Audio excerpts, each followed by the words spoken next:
Hello everyone, welcome back. I hope you're enjoying Comms Hero Week, Day 3.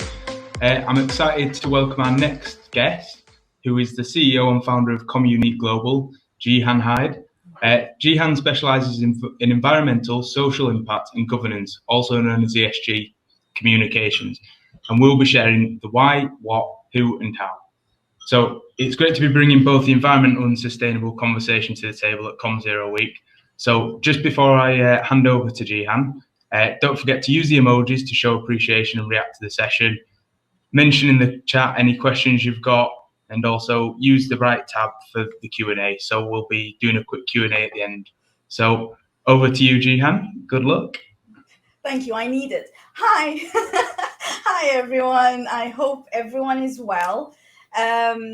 For those of you who don't know me, I am Gihan Hyde, and I am the founder and CEO of a startup called Communique.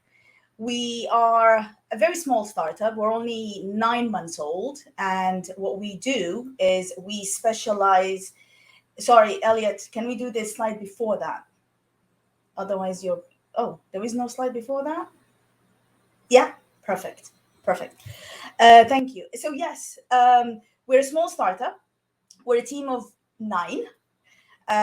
We're all, actually 8 out of the 9, we are from underdeveloped countries and underrepresented communities. But we do have one thing in common, and that is our love for communications.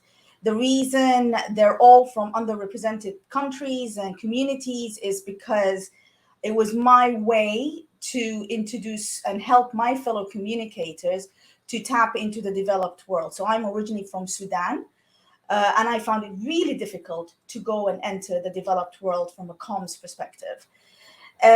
We specialize in providing 2 services. The first one is helping companies who don't know how to start their people and planet journey to help them start their journey by embedding the right policies, by looking into their business model, and by changing the culture internally to have the right mindset. And then the second service is to help my fellow communicators who are in companies that are focused on people and planet, but don't have either the resources or the time to create a whole campaign around their people and planet stories. We come in, we create these campaigns and strategies for you, and we embed it within your business as usual. In total, our work collectively have impacted 200,000 customers, 150,000 employees, and it resulted in closing investment deals worth of £300 million. So that's from a Communique point of view. From a Gihan point of view, I started my career in marketing. So I worked in Philip Morris, Egypt, and WHO, Geneva. I then realized that my curiosity and my naivety is getting the best of me. So I was like, yeah, I need to learn more. I'm constantly wanting to learn. I'm so hungry to learn. So I went into advertising. I worked in Leo Burnett and BBDO. I found it wasn't for me. And then PR, and it really was not for me. I'm sorry for my fellow PR, but it's not for me. But finally, I found my true passion, and that is internal communications. And my passion has taken me through and helped me lead change communication teams in Barclays, HSBC, BP, and Marks and Spencer's. So that's me in a nutshell. In today's session, so buckle up, because today's session is filled with examples of what is ESG, why is it important now, how did it even come about, what are the mistakes we're doing in communicating it internally and externally, and most importantly, what are the lessons learned that I learned and what I was taught into communicating it effectively internally and externally. So grab whatever you feel, vodka, Naomi, that's for you, a vodka, tea, coffee, and let's start. Next slide, please, Lee. So let's start with defining what is ESG. So ESG stands for environmental, social, and governance. And I'm so sorry if you've already heard that, but I wouldn't be able to tell you the full story if I don't go back to basics. For Gihan in the street will not know what is ESG. she won't know the term ESG. She will know it as sustainability or people and planet. ESG as a terminology is only known by investors and by business leaders. Why? Because they are the factors that they assess the risks against to determine if the company is worth investing in or is worth leading. Let's start with the E, which is environmental. Environmental is all about how a company is impacting the environment that it's operating in. These are the factors that normally companies would measure. However, please be aware, not all of these factors will be applicable to every company. So to give you an example, Communique, at the moment, we're going through becoming a B Corporation certified. I don't need to report, as Communique, I don't need to report on hazardous waste. So whenever you're starting your journey and when you're looking at your E factors, be aware that it's not applicable to all sectors. It's also dependent on which country you are in, what are the policies that you require to have in place, and what are the reporting required. It's the most difficult part of the ESG to communicate because it's very technical, but it's not the hardest. But it's not the most enjoyable either because it's very difficult to measure. However, some people did succeed in doing so. I'll give you an example of a successful campaign. This is by Ben & Jerry. And as you know, Ben & Jerry is part of Unilever and they are B Corp certified. And it's all about them trying to save our people and planet, but also they give us a reason why we need to embark on in their journey. So Lee, can we please show the video? This is what happens when ice cream is just 2 degrees warmer than it should be. For Ben & Jerry's, it's a mess. For the planet, it's a metaphor. Because a 2-degree warming of our planet's climate would have an equally dramatic, though much more significant, impact. But we can prevent it. If we take action and demand that governments, policymakers, and business leaders do what it takes to stay below 2 degrees, we can reverse the trend of climate change. By acting now, we'll create innovative solutions that keep our planet, and those who live on it, thriving. Because while a 2-degree change may not seem like much, the truth is, it means the world to us. Join the global climate movement and take action now at benjerry.com/climate. So this is an example of an environmental focused campaign. Let's move on to the social campaign, social aspect of the ESG. Social is all about the relationship that a company will have or should be having with its internal and external stakeholders. Internal, which is of course, the employees. External would be the suppliers, the communities, and shareholders, and of course, the customers. These are the factors that come underneath the social part or the social aspect of the ESG. In my opinion, social is the easiest to communicate because it's very human, it's very relatable. However, it's also the most difficult to measure. However, but as we saw yesterday in Naomi Jones's presentation, it's not impossible. They've now several calculators that would help us calculate what impact do we have from a social point of view. Lee, can we please show an example of a social impact? Hi, I'm Eldar, 32 years old. Although I have cerebral palsy, I do everything I can to conduct myself like everyone else.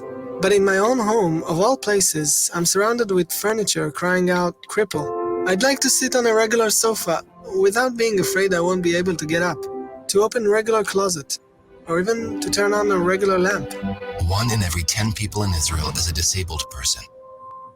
The IKEA design vision gave birth to the Disables Project. Smart hacks making IKEA's best-selling items accessible. The project was created in collaboration with 2 NGOs, Milbot and Access Israel, and started off in the IKEA store with a hackathon of product engineers and disabled people that enabled better understanding of their needs.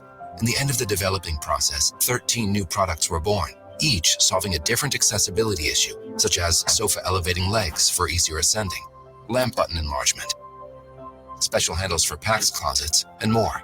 The new products are presented in the world's first accessible living spaces in the IKEA stores. The new models are available for download from the project's website, disables.com, and 3D printing anywhere in the world. So that Eldar, Dina, Pavel, Inbal, Moshe, Tahel, and Liam can also feel comfortable in their own homes like everybody else. Now they should come up with products that assemble themselves. So when I saw this campaign, I mean, this campaign is really close to home, and it actually made me tear up because my younger brother is deaf, 80% deaf, and he also have cerebral palsy. So I could relate to this campaign, and I could also relate to the difficulties that he had to go through, especially being raised in Sudan, where we don't have the luxury of having IKEA, for example. So to me, that was a fitting example to present and share with you today. Now let's look into the governance. Governance is, for me, is the most important part of the ESG that we need to get right, because it is the part that would allow us all to become accountable and responsible and understand what role we play in bringing the initiatives to life. If we don't get it right, forget the E, forget the S. Governance as well, you'll rarely find a campaign that is rotated around governance because it's a dry topic and there's no need. It comes as natural and it comes normal. However, the only time you'll hear about a governance campaign is when there is a scandal, and that's my specialty. In all of my internal comms experience, for some reason, people get me in when there's a scandal. So I was able to find this example, but just to walk you through a little bit of this part, because again, it's really important that we get this part right. It's all about reporting. It's all about the power that a chairman will have that would be different from the CEO. It's all about having representation on board. It's all about the policies internally. So let's see an example of governance. Thank you, Lee. These are the Verbo holiday homes waiting for you to fill with your family. Yeah, that's not it. Enron used to be the 7th largest corporation in the United States, at one point valued at over $70 billion. As of 1997, however, they started losing money and accumulating debt. Instead of admitting their mistakes and making changes, Enron executives decided to hide the losses through accounting tricks because they didn't want the Enron stock price to go down. Risky decisions kept being made, and the truth was hidden under the rug. As of 2001, however, the media started wondering whether or not Enron was overvalued. This obviously put a lot of pressure on Enron stock prices, which used to be as high as $90.75 per share. Insiders decided to cash out and started selling lots of shares, and prices kept falling until they ended up at below $1 in late 2001. In December 2001, Enron ultimately filed for bankruptcy. Approximately 20,000 jobs and $2 billion in employee retirement funds were lost. Many executives were brought to justice, and some of them ultimately ended up receiving prison sentences. Enron was an early example of just how recklessly some corporations are managed. We then had countless other examples, mainly in the financial industry, especially after the Great Recession of 2007 to 2008. Do you see a pattern? Thank you, Lee. So we've now looked at what is ESG. Let's move on into the next slide, and we will be looking at why and how did it come in place. In 2015, the UN brought all of its countries, all 197 or 94 countries, and they brought them all together, and they've decided that there should be, or there is a need to have a framework that would help countries be able to save the people on our planet. And the framework is applicable until 2030. That framework is called the UN Sustainable Development Goal, as I will refer to as SDG. The goal is that by 2030, all countries will be able to be net zero and we will have a healthy environment and a thriving economy. Fast forward to 2019, Greta came into the picture, and she completely opened our eyes even more when it came to the E part, which is the environmental. So she succeeded on that. However, there was nothing yet there was no uptake with the S or the G. Problem is, 2020 hit. In the pandemic, we were hit by 3 different crises: health, economy, social injustices, which meant we had the time to sit down and reflect on what is our purpose from a consumer, from an investor, and from an employee point of view. Let's start with the investors. 94% of investors globally have now rebranded their bonds to make it green bonds. And that's based on a study by Forbes magazine. Let's talk about consumers. 1 in 3 consumers in the UK alone have now decided to become conscious buyers. That's based on a UK report, which I could not remember the name. I am so sorry. Okay, I'll share it with you later.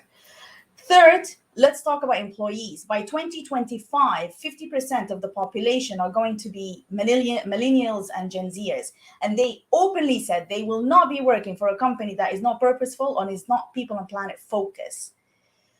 And that is why ESG came into play. Plus, of course, Black Lives Matters and all of the social injustices. Again, please bear in mind the terminology ESG is not something that our audience or the customers would recognize. It's purely for us as communicators to be aware of its existence as a terminology and what it entails. Next slide, please. This is a cake. And the reason I'm showing you this cake is because this is how the UN built the framework that would help us have a thriving environment and a thriving economy by 2030. They based, the most important part is the 4 goals that is around environmental.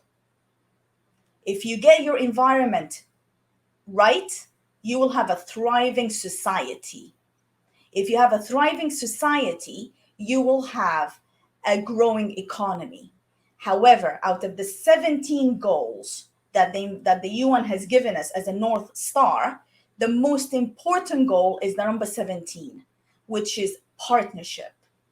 Because we all recognize the fact that we will not be able to succeed without having the right partners in place. So if you're a company that have decided that you want all your suppliers to become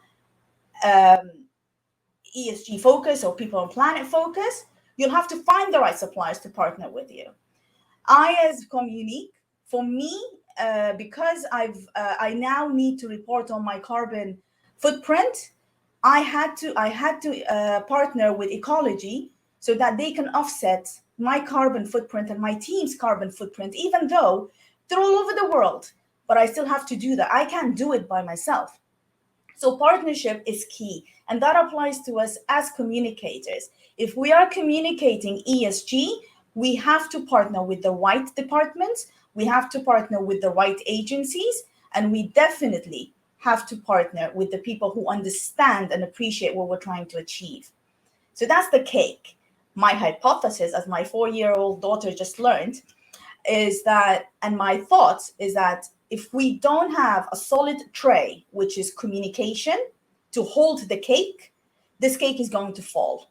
So we are the base. We have to be the game changers. We have to ask the questions that no one wants to ask. We have to be naive. We have to stay curious. And we definitely should not bring anything to life unless we make sure that we have the right data to back us up. Because guess what? The first people who are going to be fired if there is greenwashing, it will be us. Next slide, please. So I've walked you now through the context.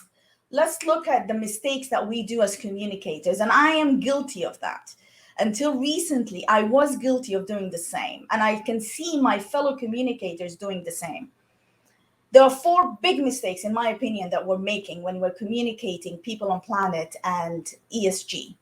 The first one is not linking our stories or our narratives with our purpose from a company's point of view. And this is the worst thing that could happen, because our purpose is our North Star. If we don't know what we're trying to achieve, we will not be telling an effective story. To give you an example, Unilever, when Paul Polman took over and he went into the approach that he wanted to make Unilever the most sustainable company, he actually had, and this is a true story, he had to go to dig down in the archives to understand why was Unilever created. And at that time, he realized that their purpose, which was written, was to make hygiene or cleanliness a commonplace. Why? Because the founder of Unilever wanted to save the babies' lives who were dying at that time due to lack of hygiene. Paul Polman changed it and made their purpose, and I quote, where did I put my post-it note? Yes. To make sustainable living a commonplace.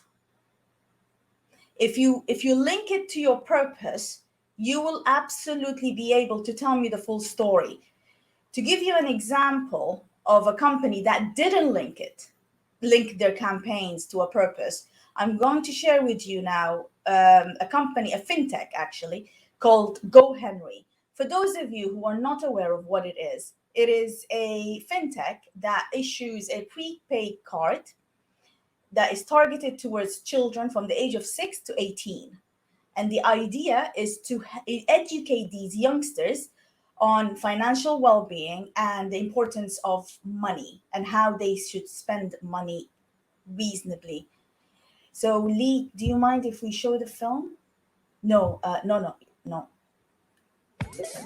With MailChimp, Yeah, that's the one. Yes.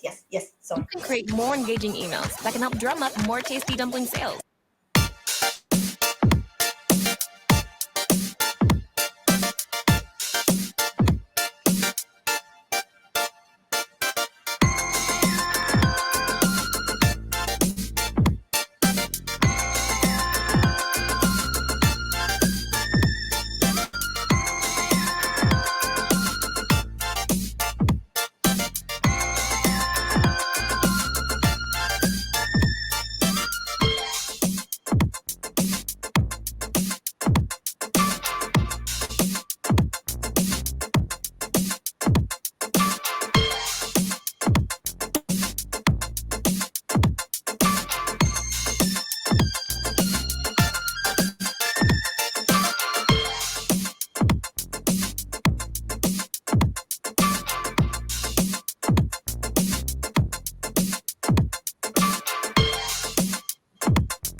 So this is an example.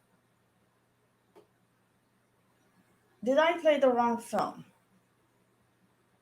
Yeah, maybe. Never mind. So this is an example of a company that's not linking their ESG to the wider purpose, but it also serves as an example of what role do we play in saving the environment. So unless you tell me what do you want me to do, so tell me what the problem is, but also tell me how do you want me to solve the problem. And in this case, the Ben and Jerry example is perfect. It showed us what the problem was, it showed us what the solution, but it also gave us the ability to go and click and be part of the solution. If we go with the third example, the third mistake we do is that the majority of the ESG and people on planet stories out there, it's all about shocking us with information, with facts and figures that makes us automatically be afraid. And it triggers the fear factor, which is not the right way if you want me to change my behavior.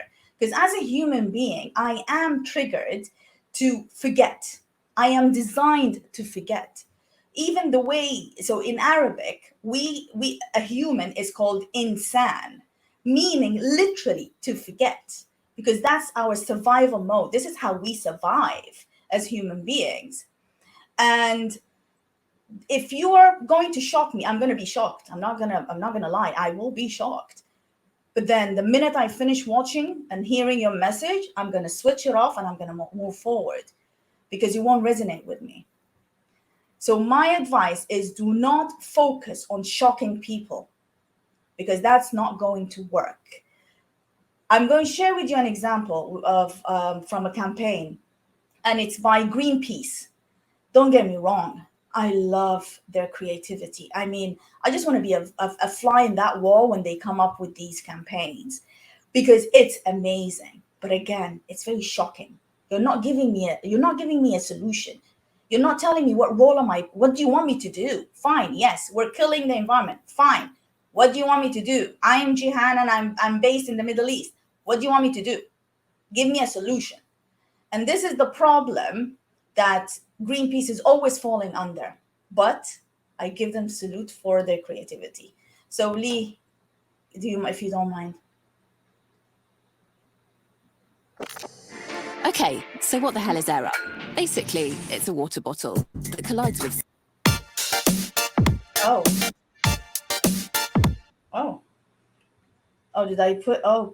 Did I give you the wrong? Okay, I'm gonna put it in the chat, Lee, if that's okay. No, it's the wrong link. You have it in the chat. Sorry. You got the whole world in your hands. You got the whole world in your hands. You got the whole world in your hands. You got the whole world. They got the fracking and the cracking in your hands. They got the shunting and the dumping in our lands. They got the itty bitty pieces in our scans. They got the whole world in their hands. We got the whole world in our hands. We got the whole world in our hands. We got the whole world in our hands. We got the whole world in our hands. Okay. So this is an example of us. They're shocking us, right? But still, I was left hanging. I wanted more, if that makes sense. Because, okay, you say buy a refill. Where? What does that mean? So the educational part was missing for me, at least. The other one, the fourth example, the fourth mistake that we do, that we make as communicators, is that we do not involve employees when it comes to our journey. And it's very rare that you find a campaign that has an employee represented in it. And this is the beauty of my clients. I mean, one of my clients is Suez, the waste management company, and BP as well. And what happened is that before any ESG initiative, or when they even thought about ESG, the first thing is they went out and they've asked the employees, what are you looking for? What does it mean to you? How should we live and breathe it? And this is the right way to do it, because your employees know exactly what should be done in your business model. They also know what your customers want. The power of employees is unparalleled. To give you an example, my team and I conducted a very extensive research where we looked at 3 crowdfunding platforms, one of including Crowdcube, Seeders, and Start Engine. We looked at the most successful 10 campaigns in 2020 and 2021. And we wanted to analyze why were they successful? Why did they exceed their funding ask? What happened? As a result, we found that the 9 companies who are the most successful out of the 10, it was purely because they showcased their employees. and they humanized their people on planet initiatives and goals. And as a result, that's why investors, who are you and I, basically, because it's a crowdfunding, we were able to relate to it. So employees are crucial. And if you want to know more about this research, because we also analyzed tone of voice, we analyzed imagery, stay tuned, and I'm happy to share it with you once it's out. Please, can we move into the next slide? So these are the mistakes that we make. How do we then rectify that? What should we be doing? I'm aware of timing. I'm so sorry. What should we be doing? The first one is we need to tell the economical story behind ESG. You need to tell me why you're doing what you're doing and what does that mean from a business growth. To give you an example, Suez, they were able to measure their social impact by quantifying how much it is. So if they put £2 into the society, they got £5 out of it, because that's the impact that they have made into the society. So by you telling me what is the economical benefit to my society and how does that help my society to grow, I will relate to it. I will understand it and I will feel compelled to help you because you're helping me. Make it a positive story, meaning trigger the nostalgia, trigger the happy thoughts. Don't trigger the sad thoughts. If you see a picture of running children happy, that's going to resonate with you because you're going to remember when you were happy when you were younger and your children. But if you give me a picture of a very complicated puzzle, automatically I will put my guard down. I will feel threatened. I will feel that I don't know what to do. And human beings don't like that. We need to be in control to survive. So positive is key. To give you an example, there is a film here that I'd like to share with you from Puka Herbs.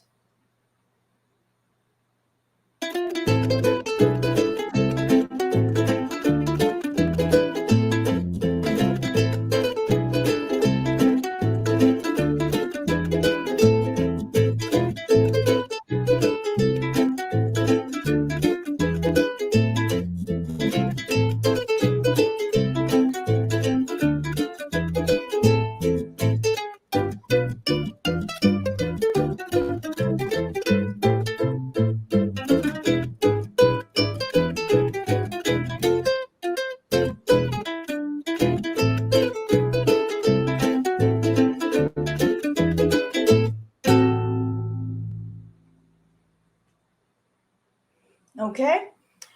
Last is to normalize it. Please do not treat it like all of my clients, they used to do this, and I'm not a fan of that, by having the likes of D&I and sustainability in a tap in the internet, where you can just go in and you can go check it out whenever you want to know what the company is doing. But why?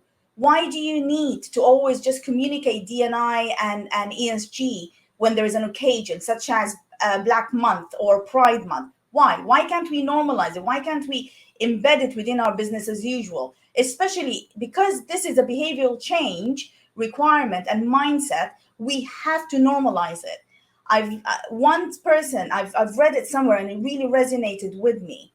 If you communicate sporadically, when you communicate ESG or sustainability sporadically, it's as if you're inviting your audience to a beautiful, shiny new motel or B&B or a hotel, 5-star hotel. They're going to love their stay for 2 days, but then it's time to go back home and they leave. But if you continue to communicate it, you are building a house with your audience and you're establishing a safe environment for them to live in this beautiful house and stay in this beautiful house. And this is what ESG needs to be. It needs to be normal. It shouldn't be a tap in the intranet. Next slide, please.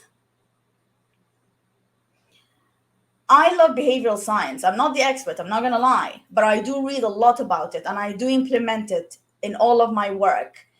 There is a framework called the Drivers of Influence framework, and each of the letters stands for a different nudge that you can adapt whenever you're planning your campaigns or your messaging. Purely because of lack of time, I've chosen the driver's word. I'm just gonna run through one of them because I'm aware of time.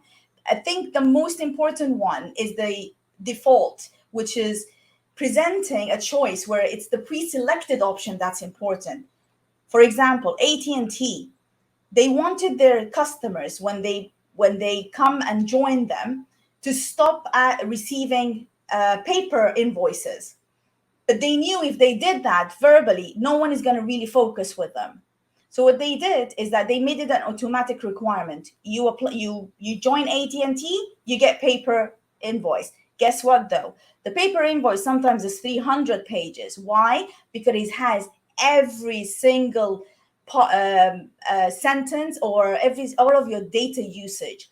That made the customers really be taken aback by this and actually opt out of receiving paper invoices. So that's small nudges that we could do, and that would help our audience get the right mindset. Salience, be relevant, be visual, be there. How do you do that? For example, on a beach, filled with garbage bins, but litter is still very high. Well, how do you solve that problem? Make it visible, make it colorful, make it in your face, and that would trigger the action that you want people to do, which is go and put your litter back in these litter. I don't know what they call it, garbage things. So I'm so sorry I couldn't run through all of that, but I will be sharing this. And if you need more examples, just let me know. You can always get in touch with me and I will happy to give you examples. Thank you. Sorry, I ran out of time. I'm so sorry. No, that was brilliant. Thank you, Gihan. Emojis in the chat, please. For Gihan, that was great.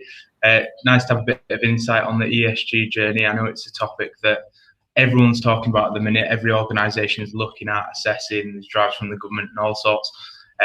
So it's good to be educating everyone on that, especially from a comms perspective.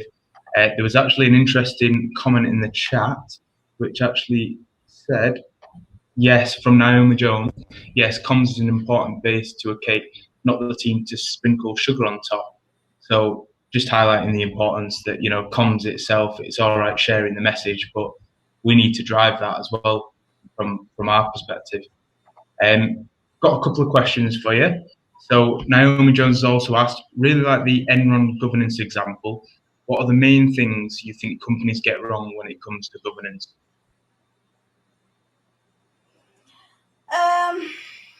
Ego. I think ego gets in the way of governance. I think lack of transparency between the leadership and the employees.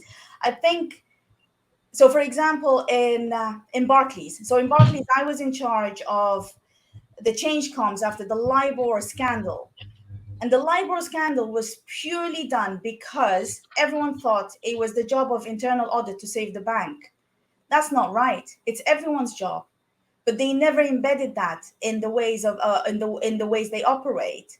So when we did come in, what we did, we partnered with HR, and we made that mindset part of the employee journey, starting from interviewing and ending with offboarding. And they had KPIs and they had scorecards.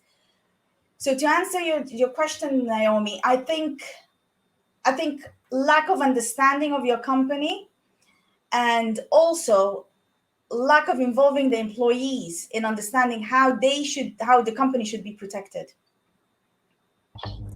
Brilliant. I've also got a couple of questions here that I've put together. As you know, we've started our own little initiative called the Green Room. So we're early on in that journey of, what is the process to building an ESG plan, a sustainability report. So what's your advice for anyone starting the process? Of learning about ESG? Yeah, in general, just taking them first few steps. So someone that's coming fresh today, never really done anything on ESG as a business, what are the first steps we need to take? If you're a company, you need to hire the right agency. Hire Communique, okay?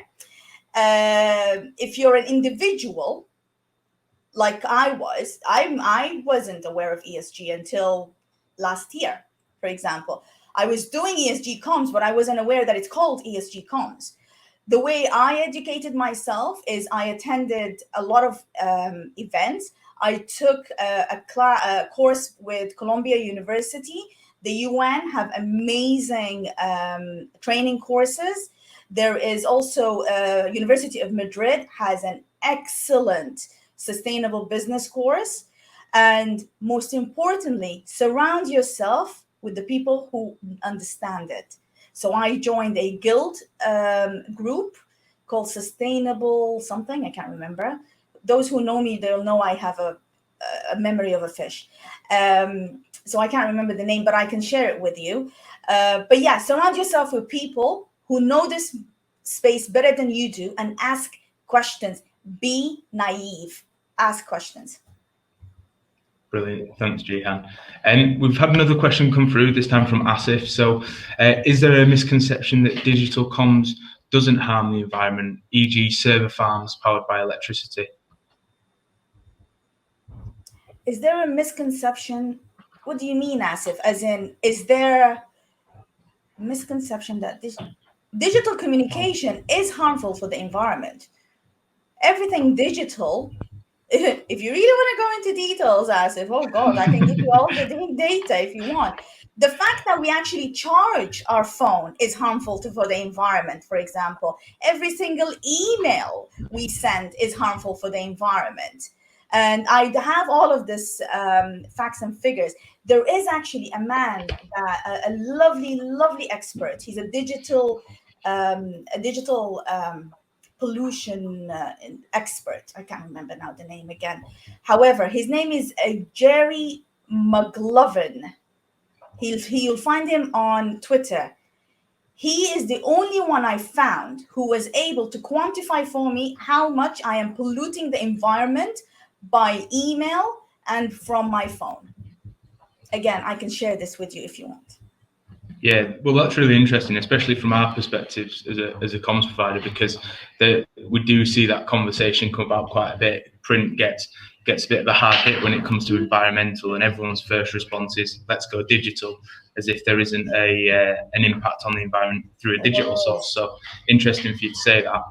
And I've got one final question as well, and an important one actually. So one thing that worries organizations and individuals when actually approaching this topic is greenwashing.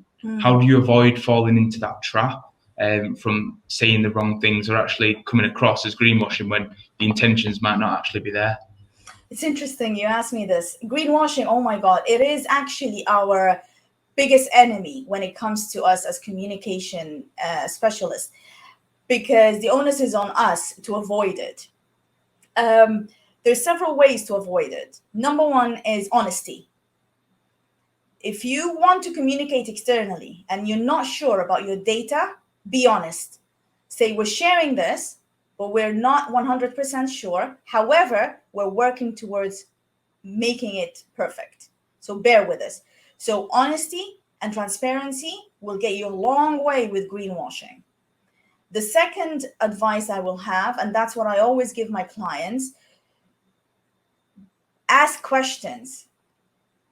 Where is this data coming from? Because the problem we have with ESG, so I'm delivering a course for the Chartered Institute of Marketing at the end of this month. And it's all about how can you utilize the reports that you have, whether annual, whether CSR, or whether ESG, to tell a strong story and avoid greenwashing. So I'm walking them through all of the different models or frameworks. The data, even though it's there, it doesn't make it accurate. And believe it or not, no one has got the data right until today, purely because, again, the UN gave us a framework, but they didn't tell us how on earth are we going to bloody get to that framework? How are we going to bring it to life? It's been left for us to just figure it out. Okay, which is not fair. We can't do this. So until technology helps us, until we have the right knowledge, our data is never going to be right. But be transparent and you'll be fine. For now, at least. Brilliant. Thanks, Gihan. Well, I think that's it for the questions. But if you've got anything else to say, Gihan, where can people find out more or get in touch with you to have a conversation? I've just shared a link of Twitter website. So another thing as well, Elliot, for those of you who want to be firstly introduced to ESG and think of it ESG for dummies, because I was one of them, go to my website. It has several blogs that caters for you and I who are new to this environment. Brilliant. And I've also shared my LinkedIn and the Twitter handle. Actually, the communique is Twitter is missing a K. It's meant to be UK. Brilliant. Well, thanks for the session, Gihan. I think that was really interesting, and you brought some life to the ESG topic itself, because we do know, as we were saying before, it can be a dry topic, and we need, as comms heroes, we need to bring some life to it and actually create a conversation. So thank you for having me. Thanks for your input. It's been brilliant. So get in touch with Gihan after if you're interested in any ESG comms. She's your expert. She'll be able to help out. But for the meantime, we're still running our competition. So don't forget to take your Comms Hero selfie on the hashtag Comms Hero. Each day we've got several prizes available. So we've got the notepads, which I've just showed, Sharpies. Asif mentioned Krispy Kreme vouchers from tomorrow, which is great. And also don't forget, all those sessions are recorded. So if you have missed any, don't forget to catch out, because they're all CIPR CPD accredited. So you get 5 points for every session you watch. So there's 200 available in total, which is great. And don't forget, we've also got the after party tomorrow at 8 p.m. So thanks for that, Gihan, and looking forward to a great week still to come. We've got our next session starting at 3:15. We'll be hearing from Stephen Waddington, who'll be speaking, can we press release that and other stories? And why is PR so bad at its own PR? So thank you, everyone, and enjoy the rest of the week. Bye, everyone. Bye-bye.